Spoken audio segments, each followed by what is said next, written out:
বিশাল এক গাছের কাণ্ডের মাঝ বরাবর একজন মানুষ গ্লাভস পরা হাতে হাতুড়ি দিয়ে লম্বা একটা পেরেক গাচ্ছেন। প্রতিটি পেরেক গাঁথার পর সেটার উপর ভর দিয়ে দাঁড়িয়ে আবার আরেকটা পেরেক লাগাচ্ছেন। এভাবে করে তিনি নিজের জন্য একটা মই তৈরি করে নিচ্ছেন। যতই উপরে উঠছেন চারপাশের দৃশ্য আরো সুন্দর হয়ে উঠছে। নিচে সবুজ উপত্যকা আর দূরে পাহাড়ের সারি দেখা যাচ্ছে। এই ভয়ঙ্কর উচ্চতায় সামান্য একটা ভুলেরও কোনো সুযোগ নেই। তিনি খুবই দক্ষতার সাথে কোনো রকম নিরাপত্তা সরঞ্জাম ছাড়াই কেবল হাতুড়ি আর পেরেকের উপর ভরসা করে উপরে উঠছেন। অনেকক্ষণ বেয়ে ওঠার পর তিনি প্রায় গাছের চূড়ার কাছাকাছি চলে এসেছেন। এখান থেকে নিচের মানুষগুলোকে একদম ছোট বিন্দুর মতো লাগছে।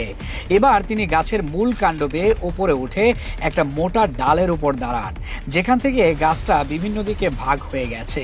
তার সঙ্গী আরেকজন মানুষ আগে থেকেই সেখানে পৌঁছে গেছেন এবং অন্য একটা ডালে বসে ধোঁয়া তৈরির জন্য আগুন জ্বালাচ্ছেন।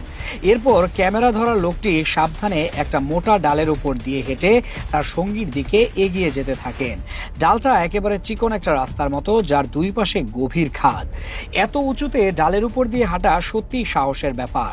সঙ্গীর কাছাকাছি পৌঁছানোর পর দেখা যায় তিনি একটা কাপড়ের পুঁটলি থেকে ধোঁয়া তৈরি করে মৌচাকের দিকে দিচ্ছেন। ধোঁয়ার কারণে মৌমাছিগুলো কিছুটা শান্ত হয়ে আসে। এরপর তিনি তার কাঁধের ঝোলা থেকে একটা বড় ছুরি বের করে মৌচাক কাটার জন্য প্রস্তুতি নেন। মৌমাছিগুলো চারদিকে উঠতে শুরু করেছে, কিন্তু তাদের দুজনের গায়ে মোটা কাপড়ের পোশাক আর মাথায় জালি দেওয়া টুপি থাকায় তেমন কোনো সমস্যা হচ্ছে না।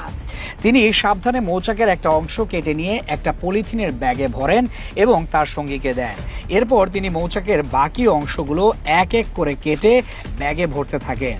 চারদিকে হাজার হাজার মৌমাছি উঠছে, কিন্তু তারা দুজন খুবই শান্তভাবে তাদের কাজ করে যাচ্ছেন। পুরো মধু সংগ্রহের পর তারা সাবধানে আবার গাছের ডাল বেয়ে মূল কাণ্ডের দিকে ফিরে আসেন এবং যে পেরেকের মই দিয়ে উপরে উঠেছিলেন ঠিক সেভাবেই নিচের দিকে নামতে শুরু করেন।